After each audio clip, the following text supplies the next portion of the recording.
ఆడుదామాంధ్ర అవకతవకలపై ACB విచారణకు ప్రభుత్వం ఆదేశించింది. వైసీపీ హయాంలో ఆడుదాం ఆంధ్ర కార్యక్రమంలో భారీగా నిధులు అవకతవకలు జరిగినట్లు భారీగా ఆరోపణలు వచ్చాయి. దాదాపు 119 కోట్ల రూపాయలు గోల్మాల్ జరిగినట్లు ఫిర్యాదులు అందాయి. ఈ కార్యక్రమంతో మాజీ మంత్రి రోజా లబ్ధి పొందినట్లు ఆరోపణలు రావడంతో ప్రాథమిక విచారణ చేపట్టారు.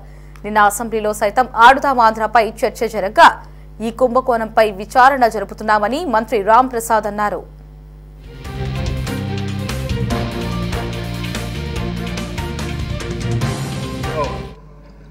ఈరోజు నేను క్రీడా శాఖ మంత్రిగా ఈ సభలో చెప్తున్నాను అధ్యక్ష.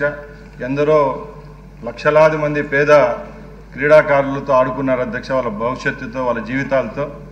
ముఖ్యంగా ఈ ఆడుదాం ఆంధ్ర కార్యక్రమాన్ని విషయానికి వస్తే ఒక మంత్రిగా నాకే సిగ్గుచేటుగా ఉంది అధ్యక్ష. ఎందుకంటే గత ప్రభుత్వంలో 47 రోజుల్లోనే 120 కోట్ల రూపాయలు ఖర్చు పెట్టినారు అధ్యక్ష.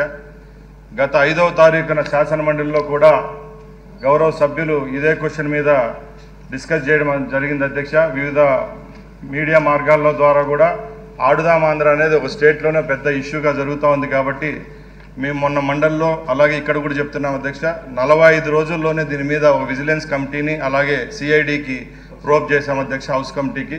ఖచ్చితంగా దీని మీద ఒక నివేదిక అనేది తీసుకొని వచ్చి ఈ సభలోనే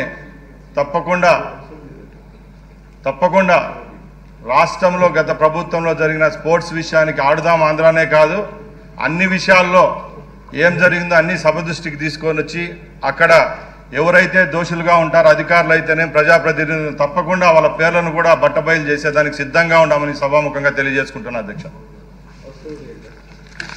మినిస్టర్ గారు, దీని మీద సభ్యులు అడిగినది ఆవేదన అర్థం సభ్యుల కోసం కాదని అడిగేది. చాలా అవినీతి జరిగిన విషయం అందరికీ, రాష్ట్ర ప్రజలందరికీ తెలుసు. ఇంకా పూర్తిగా వివరాలన్నీ కూడా ప్రజల్లోకి తీసుకెళ్లాల్సిన అవసరం ఉంది. స్ట్రిక్ట్గా ఎంక్వైరీ చేయించండి తప్పకుండా. 18 రోజులు ఎంతలో 120 కోట్లు అని ఖర్చు పెట్టడం ఏంటండి? ఎక్కడ మేము చూసాం మా ఏరియాలో. మీ ద్వారానే హౌస్ కమిటీ కూడా దీని మీద మీరు సీరియస్ తీసుకోండి సార్. తప్పకుండా పబ్లిక్ తెలియాలి ఎంత అవినీతి